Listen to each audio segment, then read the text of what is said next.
Hello, everyone. I'm here with Elysse from Elysse Speaks. That's the name of her YouTube channel.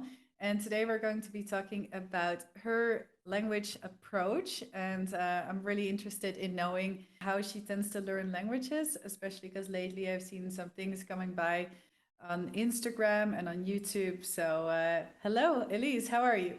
Hello, I'm doing good. Yeah, it's Thursday, almost Friday. Start feeling a bit more free. But yeah, Nice. I'm super excited to be here. Awesome, awesome. So, tell me, like, do you have a certain approach? Is it something that you tend to do every time that you learn a language? How do you learn languages? Yeah, so I think we talked about it a little bit before we started actually recording, but for me, I guess it's more about focusing on the skills in general. I can say that that applies to all of my languages, even if Hmm. there's differences in the, I guess, approach a little bit. I do focus on skills.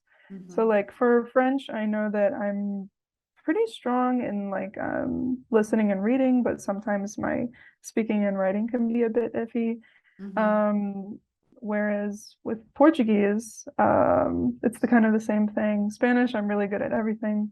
So I think I make it a lot more digestible for myself by Hmm. focusing on specific skills. I think that that makes it not so overwhelming. And that's usually how I study as well. So I pretty much just focus on like one skill per day. So today I Nice. was just doing French grammar Oh, great. before the call, actually. So today's grammar day. Awesome. Yeah, Yeah. because exactly that's why I reached out to you.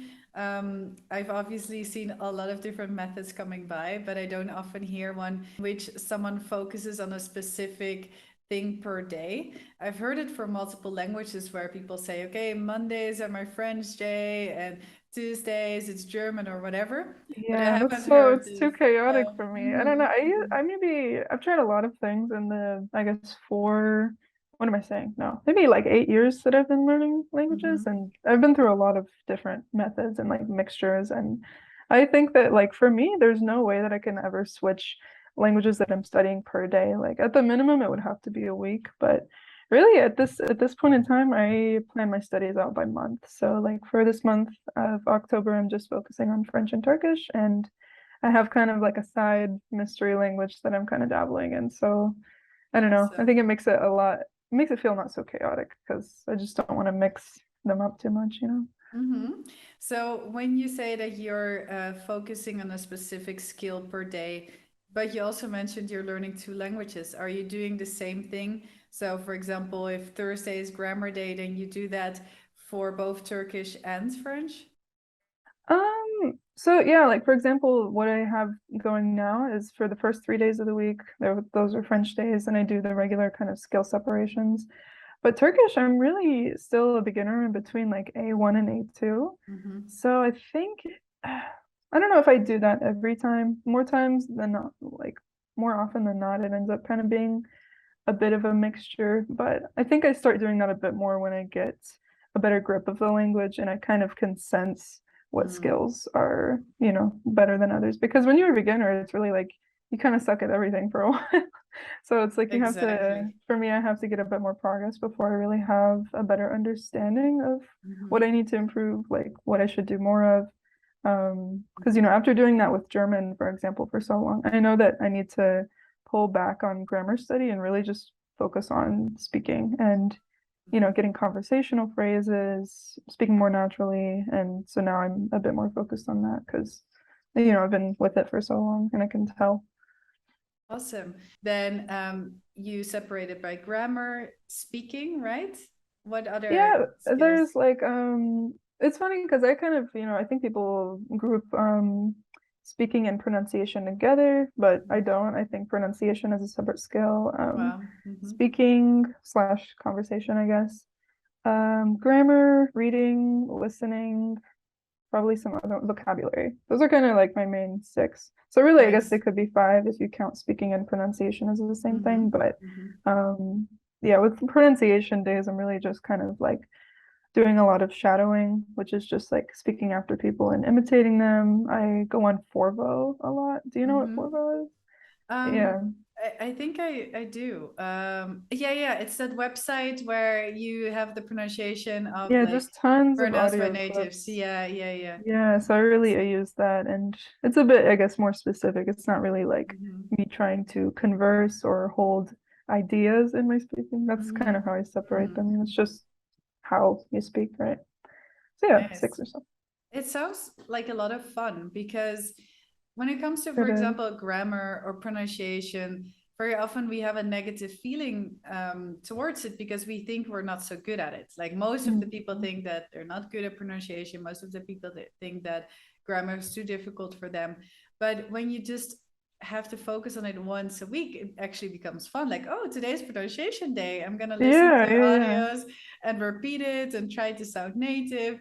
Or today's speaking day, where before you would like find it scary to focus on speaking, but if it's your speaking day, it's your speaking day. You don't have an Yeah, you excuse, kind of just have to right? rip the band-aid. Yeah. And like for Exactly. example, what I'm doing now with French is like I take a lesson at the beginning of the week, so like on Monday, and then I kind of use so I record my lessons. My tutor is okay with me recording them. So after that, for days on end, like after that, I'll use it kind of in different ways. So like with that audio clip, maybe on vocabulary day, I'll go through and write down all the words that I found myself missing. Mm, Or like maybe the next day I'll go through and for pronunciation day, like I'll mimic how she was talking or phrases that she was using. So I try to multi-purpose my materials awesome. as well. And yeah, so kind of having the speaking day at the beginning of the week allows me to kind of see like what I'm lacking in. And it Mm-hmm. kind of guides me for the rest of the week as well, Yeah, because yeah, it's also the hardest part, so might as well get it done at the beginning of the week and not dread it for the whole week.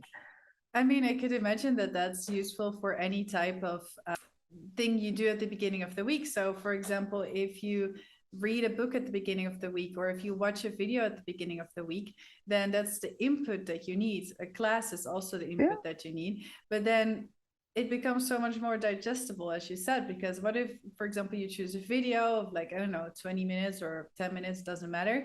And then the words that you learned in the video you can learn on another day, and then on Yeah, another yeah, day yeah, you yeah, can work on the pronunciation of those words. So it for becomes, sure. indeed, as you said, a lot easier and less overwhelming, because very often when we, for example, watch a video, we expect to understand everything and focus on the grammar and focus on the pronunciation, and sometimes Hmm. it's quite a lot going on. So Yeah, yeah. And yeah. I think just my general theme is kind of just subdivisions, because I think if you try to study everything at one time, it's going to be very overwhelming. Mm-hmm. Even on like, for example, I was studying with a German video a while back. It was just like an easy German video, but I was like, okay, I want to use this video to get vocabulary, but I wanted to make it a lot more specific than that. So even I split it up multiple days just doing different kinds of vocabulary. So I would watch the same video over and over, but Mm-hmm. one day I was like, okay, I'm just going to write down verbs and practice the verbs. And then another day I was like, okay, and this day I'm going to write down like their idiomatic expressions they Mm-hmm. use. And then on this day I was like, we're going to do adjectives this day. So I was getting really kind of like, I guess, nitpicky with it, but I really enjoy that. It makes me feel like just like everything's a lot more digestible and it's not so overwhelming, Mm-hmm. focusing on one thing or For one thing sure. inside of one thing. For sure. And indeed, if you focus on the verbs, then you can focus on grammar as well. Like, how do you make sentences with Sure, sure, them? sure. Mm-hmm. Yeah, yeah. You can get writing practice out of it. I don't know. It's just there's been a lot of experimentation that's kind of led me to that practice, and I feel Mm-hmm. like it's best for me. I feel like I just have like I'm a person that has trouble focusing. I have like attention problems, and that makes me feel very overwhelmed sometimes. Like Mm-hmm. Mm-hmm. when I feel like there's a lot that I'm lacking in a language or I have a lot to work on. So for anybody that also has this problem, it's a really great approach, I think. Amazing. Great. So, how much time does this approach take? Like, I mean, do you study 1 hour a day or more? What does it look like? Yeah, I recently just posted about this. I made like a little carousel swipe thing. So I kind of really dread the time question sometimes because I think that everybody is so different. We all have different like I guess periods that we can study for before we feel burnt out. We all have different schedules, different jobs. Some of us are students, whatever. So I guess this approach that I take, it doesn't really take a lot of time in itself, because it's so wide open, Mhm, you can kind mhm, of just study for however long you want, however long you think you need to study for that skill. So like if you love grammar and you can comprehend a lot of it at the time, you could do easily 2 hours a day. I don't mhm, really do that, but for different people. But if you feel like your listening is really good and you don't need that much practice, 15 to 30 minutes, But I think on average, I don't feel really like I've made a significant difference. Like at the end of the day, I'm always just like, what did I learn today? And I really don't feel like I've made a significant difference in my learning unless I've studied at least an hour. But mhm, it's really kind of arbitrary. It depends on the person and what they have free, how much mhm, information and material they can take in at one time. mhm. So whenever I talk about how much I study, I always do caution people to, test different things and don't just always follow what people online say that you look up to. Like, we're all completely different. Exactly, exactly. I was just going to indeed suggest another approach, which is similar but different, Mm. in which you also focus on a skill. So, what I did for Portuguese, I just focused during like 10 days only on grammar. And so I did Wow. that every single day. And I think that's also an approach that could work for people. So, one approach is to be like, okay, like Thursdays are my grammar day, for example. And another thing is to be like, okay, I really need to improve this and do that for Yeah. a Yeah. number of days, and it could be 20 days, it could be more or less. Oh yeah, Uh, I think yeah, mhm, I wasn't I'm not sure if I made that clear. So it's really not just by day that I do that because I also have like a larger project going for French right now, specifically focused on my output, which is speaking and just writing. And mhm, so I have it scheduled until like December. I've planned out pretty much like every week like what I'm gonna do, and it's mostly focused around listening, but also reading and writing. So I kind of balance the skills to get to that goal. But yeah, I do. I've done that before as well with like I guess prolonged amounts of time. But mhm. yeah, Yeah, no, I think that is only something you could do if you really notice you have to improve in something.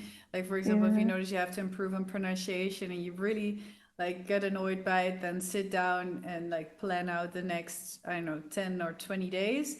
Um, but then when it comes to like sustainable learning, I think hmm, it's more effective to do something like every now and yeah, then. variety, yeah. So so it's not necessarily that like Mondays are a certain day and Tuesdays are a certain day, but you just check every month like, okay, what do I need and how am I gonna put that in my Yeah, calendar, it's right? really kind of a monthly refresh. Yeah, and Mhm. I guess like I don't plan the whole month out at once. I No. kind of do it by week. I just set like my general kind of parameters for the month, and then on every Friday I'm always like, okay, what do we do well this week? What should I kind of leave to the side? What should I work on more? And yeah, so but I always have to plan it out a week in advance because it's too chaotic for me to wake up every day and be like, all right, I have no plan. What am I gonna do? It's like it just feels.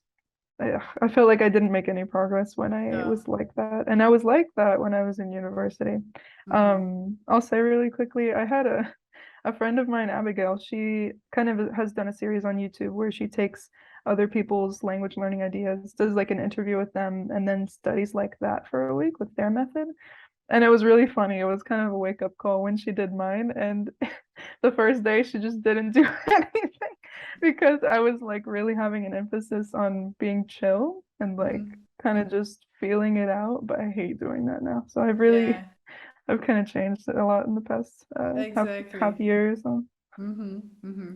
No, I think it's really effective to understand what you need to improve on, what is important in a language, and what you mentioned about like having speaking commitments is so necessary. And so often, like we don't have a fixed time or moment for that. We don't like, Hmm. and then it just never happens, and we notice we haven't spoken in like 3 months or something. Oh gosh, yeah, it hits like a Yeah, wall.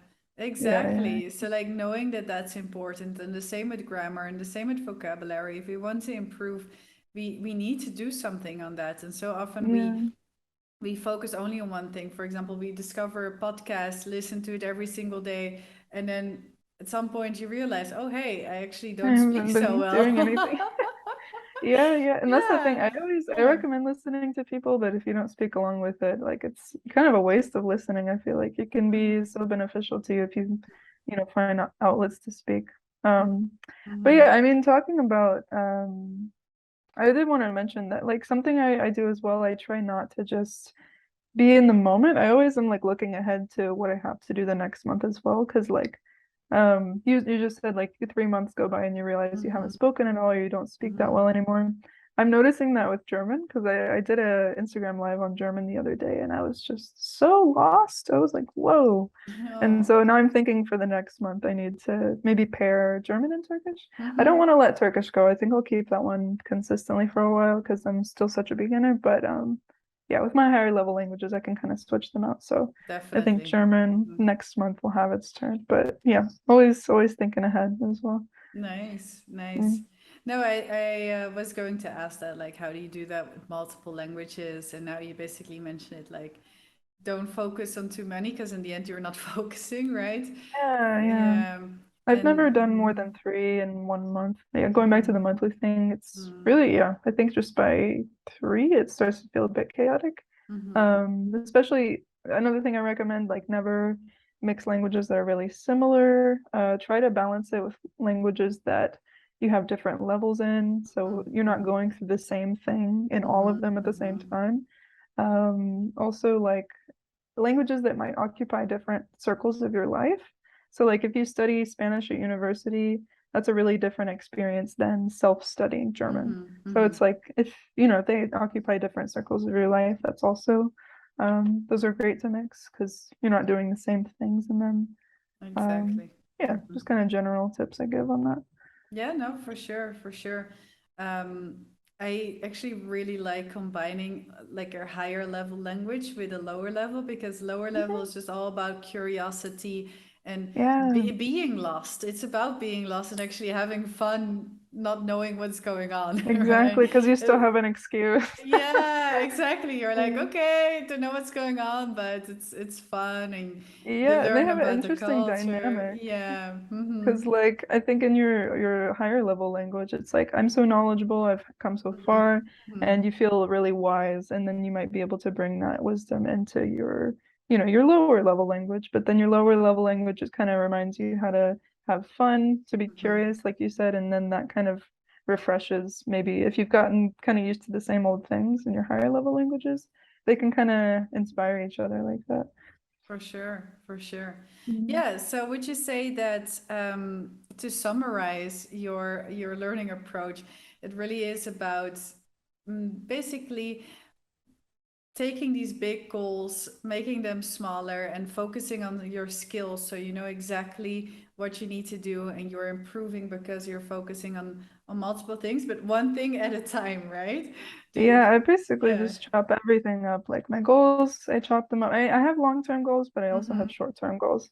I have monthly goals, but I also have weekly goals and daily to-do lists within that. And so yeah, I generally also with my languages break them up into skills, sometimes sub-skills, like I said, with the different kinds of vocabulary, not just Mm-hmm.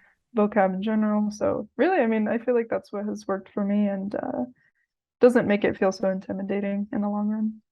Great, great. Mhm. Well, I'm excited to try it out, to be like, okay, tomorrow is my vocab day or tomorrow is my Heck yeah. pronunciation day. So thank you so much for these tips. Is there anything else you would like to add? Nothing in particular. I'm just super glad to have been invited and to just talk about methods with a fellow language nerd. I feel like I don't get enough of that in my everyday life. People are always like, why are you this way? No, So I mean, thanks. I definitely got excited about the focusing on one skill Or at a moment. So I'm gonna try that out. Thank you. And I hope awesome. everyone else liked the tips Elise gave. And if you want to check out her channel, you can find the link below, and hope to see you in another video, Elise. Thanks so much. All right, bye.